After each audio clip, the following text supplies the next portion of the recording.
পর্যন্ত বাংলাদেশের এই গণতন্ত্র স্থায়িত্ব লাভ না করে।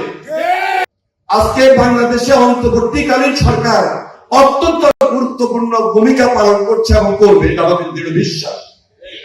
কারণ এই বাংলাদেশের মানুষের আন্দোলনের ফসল এই অন্তর্বর্তীকালীন সরকার। তাদের কাছে আমাদের চাওয়া অনেক, প্রত্যাশা অনেক,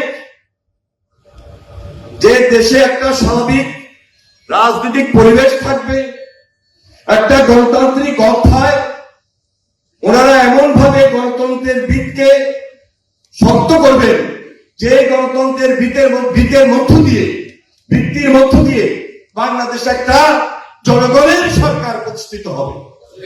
এই জনগণের সরকার যতক্ষণ পর্যন্ত না আসবে ততক্ষণ পর্যন্ত আমার আপনাদের বাংলাদেশের মুক্তি নাই।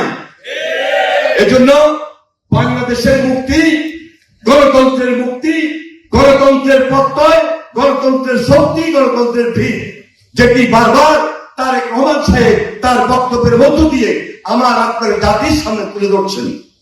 এজন্য আজকে এই প্রতিষ্ঠা বার্ষিকীতে আমরা নতুন ভাবে শপথ করি, এই লড়াই আমরা চালিয়ে যাব যতক্ষণ পর্যন্ত বাংলাদেশের এই গণতন্ত্র স্থায়িত্ব লাভ না করে। বাংলাদেশের গণতন্ত্র স্থায়িত্ব, গণতন্ত্রকে শক্তিশালীকরণ, গণতন্ত্রের ভিতকে স্থায়ীভাবে পূর্ণাঙ্গভাবে পাকাপোক্ত করাই হলো আমাদের সামনের লক্ষ্য।